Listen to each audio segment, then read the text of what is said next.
رابع العالم قطر 2022 في المربع الذهبي مرة تانية في أولمبياد باريس بالمنتخب تحت 23 سنة، مرورا بالتتويج بكأس أفريقيا تحت 23 على حساب المنتخب المصري. إذن المستقبل مشرق للكرة المغربية.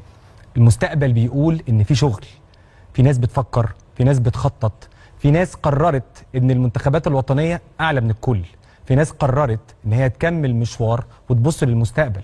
ابتعاد المغرب لفترات طويلة جدا عن الكرة الإفريقية وتصدر المشهد رجع وبقوة إن المغرب على كل الفئات واقفة على رجليها، بداية من أكاديمية محمد السادس، مرورا بعدد كبير جدا من اللعيبة المحترفين حدث ولا حرج، لدرجة إن خلاص إحنا عارفين كويس جدا إن قوام المنتخب المغربي كله محترفين.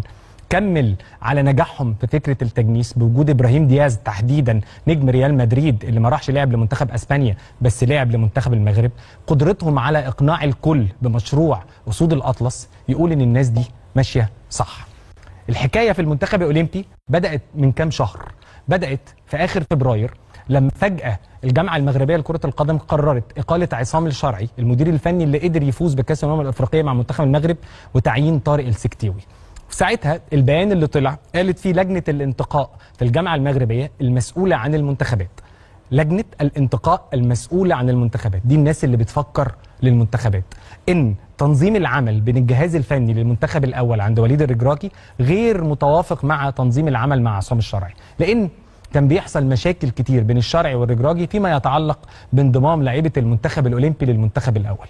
وبما إن الناس بتفكر لقدام فهم عارفين كويس جدا ان المنتخب الاولمبي ده اللي مكمل معاهم افريقيا 25 اللي هتلاقيها في المغرب، مكمل معاهم لكاس عالم 2026 اللي هم اقتربوا من الوصول اليه، فبالتالي الاولويه دايما هتكون ان الشغل يكون في مصلحه الكل.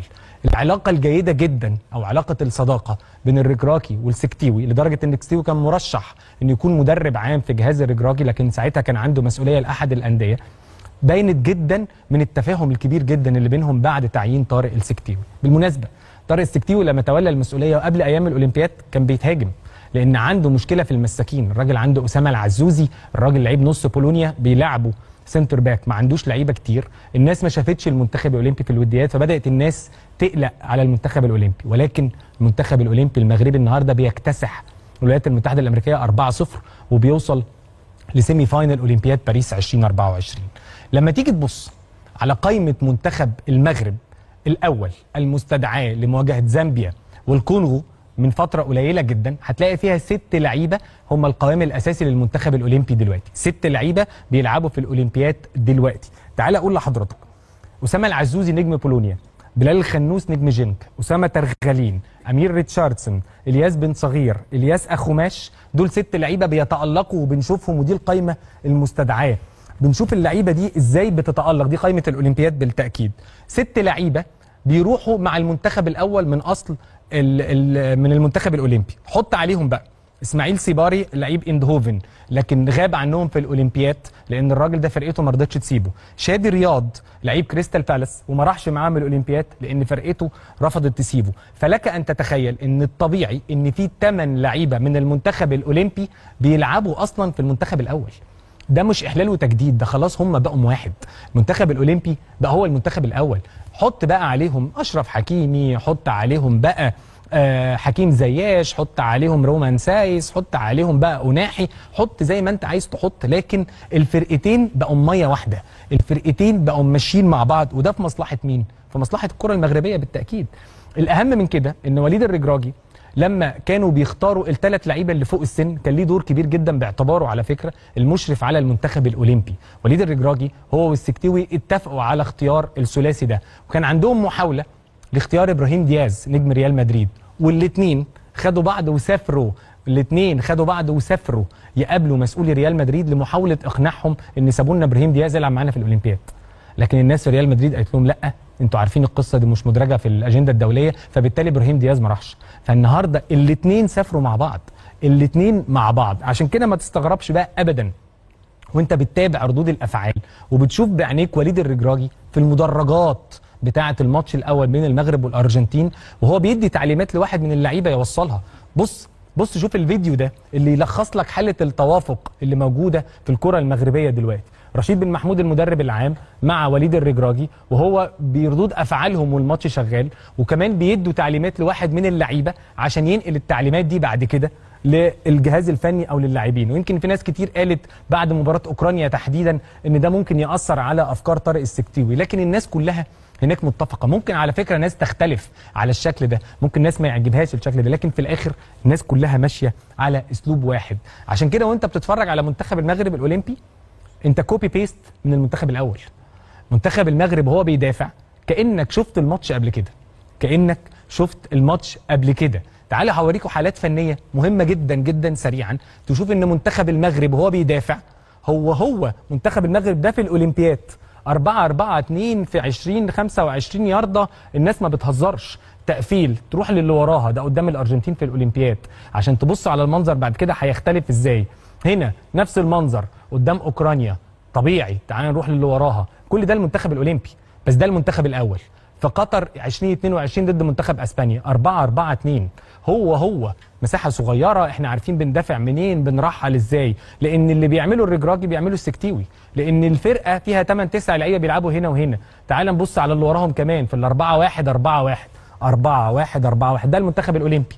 وطبعا كلنا فاكرين قطر 2022 4-1-4-1 بوجود سفيان مرابط في النص. كوبي بيست كانك شفت الماتش قبل كده. فرقه المغرب بتلعب كوره احنا عارفينها وحافظينها خلاص. انت عارف اللي السكتيوي بيعمله هو جزء من اللي بيعمله وليد الرجراجي، وده في اطار التكامل ما بين الاثنين، وده في اطار الخطه اللي موجوده للمنتخب المغربي. طب بص يا عم الحاج، حط نفسك مكاني، تخيل انت نفسك في مكاني في هذا الموضع، ومطلوب منك انك تطلع تتكلم عن عظمه وقوه وجمال وحلاوه اداء المنتخب المغربي واستحقاقه للتاهل والوصول للسيمي فاينال بتاع الاولمبياد. هتقول ايه؟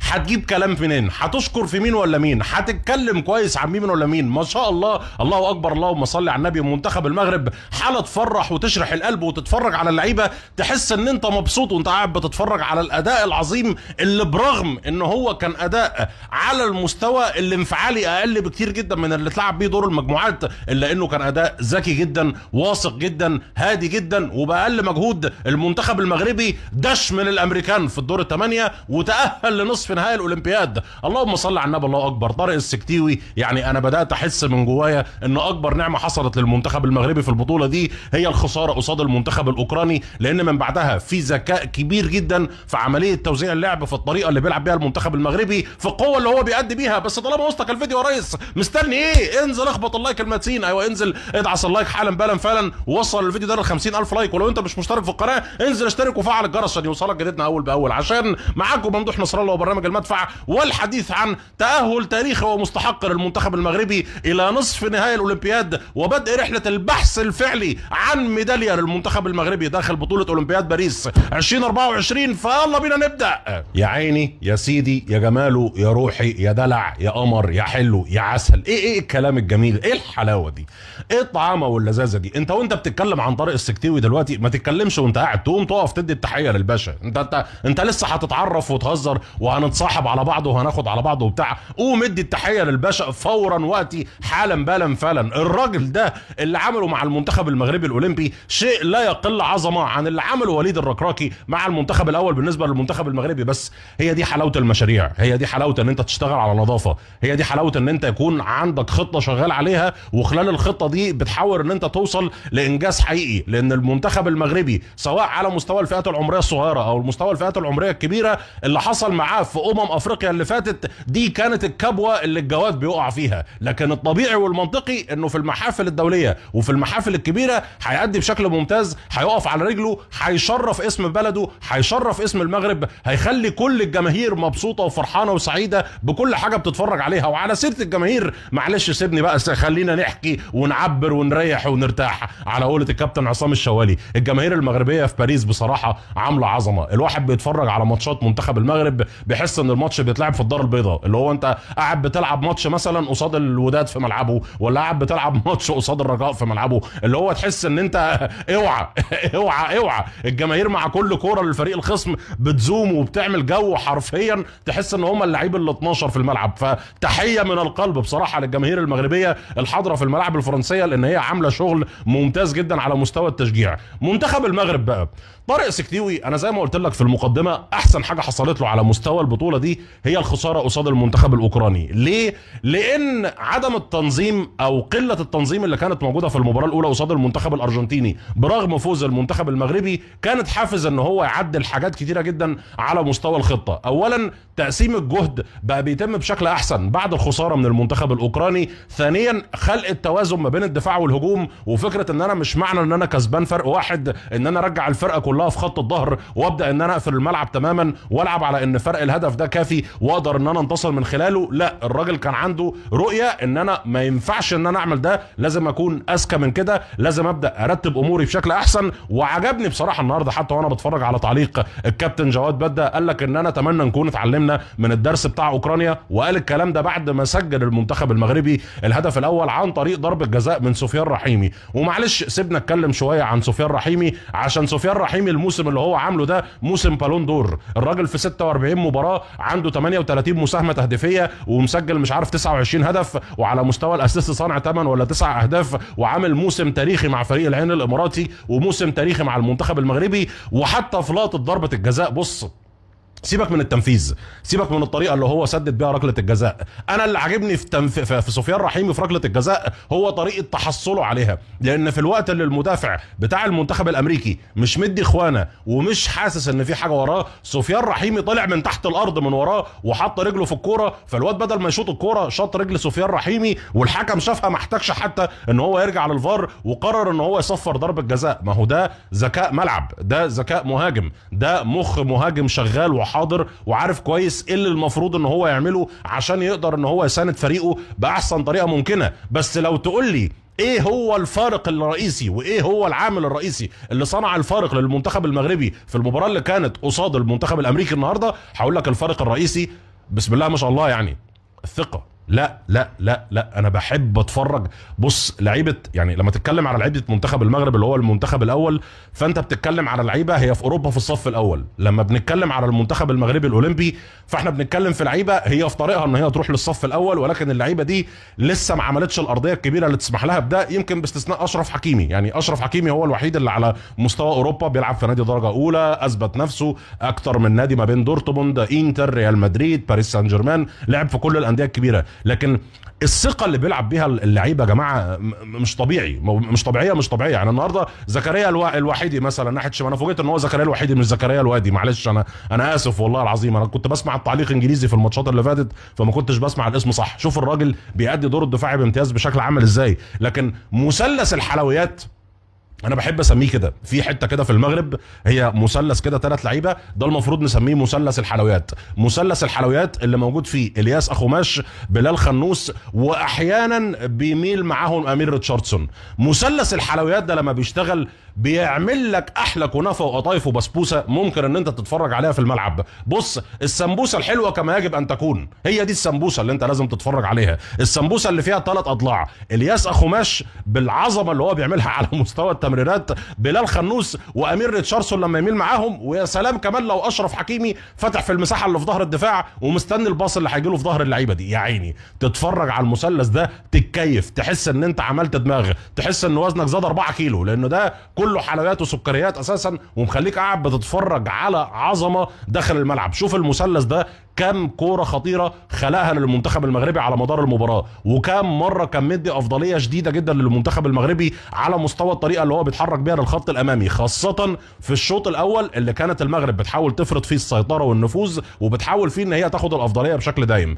اللي انا عايز اتكلم عنه بقى بشكل مفصل في الفيديو ده وادي له حقه شويه لان احنا دايما بنيجي عليه بصراحه، هو عبد الصمد الزلزولي. بص عبد الصمد الزلزولي، انا يعني انا عارف ان في خناقات كتير انا دخلتها مع الشعب المغربي بسبب عبد الصمد الزلزولي، لان انا مقتنع دايما ان الزلزولي عنده كرة ممتازة بس هو مشكلته ان هو بيزودها. يعني بص الفارق مثلا ما بين الايجابيه اللي موجوده عند الياس اخوماش، وان المهاره الفرديه واللقطه الحلوه بتكون لخدمه المجموعه، وما بين الناحيه الثانيه الفرديه اللي موجوده عند عبد الصمد الزلزولي اللي بتخدم اللقطه الحلوه اللي تتقص على التيك توك اكتر ما بتخدم الفريق واكتر ما بتقدم مصلحه بالنسبه للفرقه. ماتش النهارده بقى عبد الصمد الزلزولي اول مره بتفرج على مهارته الفرديه ولقطاته الحلوه مستخدمه في صالح المنتخب، بيتم استخدامها بحيث ان الفريق يطلع باكبر استفاده ممكنه وباحسن نتيجه ممكنه. كوره واحده ممكن اللي زود فيها المهاره شويه وقدر ان هو يتحصل على فاول على الطرف، لكن عبد الصمد الزلزولي كل ما الوقت بيعدي مع المنتخب المغربي الاولمبي كل ما تحس ان هو بيستخدم مهارته بشكل اكبر في ان هو يخدم المجموعه، لان هو على مستوى الاطراف انت عندك سكتين تمشي فيهم كلاعب كوره، يا اما السكه بتاعت محمد صلاح يا اما السكه بتاعت عثمان ديمبلي، يعني هم سكتين في الكوره. سكه محمد صلاح اللي هو اللاعب اللي اهدافه واسيستاته ومهاراته كلها رايحه في سكه واحده، والسكه دي هي انها ببساطه تخدم مصلحه الفريق وتخلي الفرقه قادره ان هي تقف على رجليها. سكه المهاره المفروض ان هي بتخدم الفرقه، الاهداف والاسيستات والحركات اللي بتخدم الفرقه وبتقدم الشيء الكبير، او السكه الثانيه اللي هي سكه عثمان ديمبلي وهي سكه اللاعب اللي مش عارف هو عايز يوصل لايه بالظبط او عايز يعمل ايه بالكوره، وتحس طول الوقت ان هو قلقان ومتوتر وفي حاله من التوحد مع الكوره كده مش عارف ان هو يخلص منها. عبد الصمد الزلزولي لما ركز ان هو يشتغل كتيم وورك كشغل جماعي، ان هو يبدا يوزع اللعب لزمايله بشكل اكبر ويدور على مصلحتهم، قدم النهارده واحده من افضل مبارياته على مدار مسيرته، مش على مدار مسيره الكره المغربيه، لا على مدار مسيرته، دي واحده من افضل المباريات في مسيره عبد الصمد الزلزولي، واللي لو لعب بنفس الاداء وبنفس الطريقه فهي مساله وقت قبل ما يتواجد في فرق الصف الاول على مستوى اوروبا. ليه انا بقول الكلام ده؟ لان الولد ده فعلا مميز، عنده مهارات فرديه عاليه، جوه الملعب لعيب ممتع بشكل كبير بقدر اكبر مما تتخيل، وانا احب ان انا اشوفه في احسن الانديه وفي اعلى الانديه وهو يقدر ان هو يعمل ده. لكن الذكاء ما كانش هنا بس من جانب المدير الفني، لان الذكاء كان في عمليه تقسيم اللعب لما دخلنا على الشوط الثاني. النهارده منير المحمدي في حراسه المرمى الراجل كان ضيف شرف، يعني على مستوى الكور الخطيره اللي جت عليه في المباراه كلها ممكن ما تعدش كورتين اللي جم عليه اساسا او انت شفت منير المحمدي موجود في الملعب، ولكن في نفس الوقت النهارده يحسب للمنتخب المغربي ان طارق سكتيوي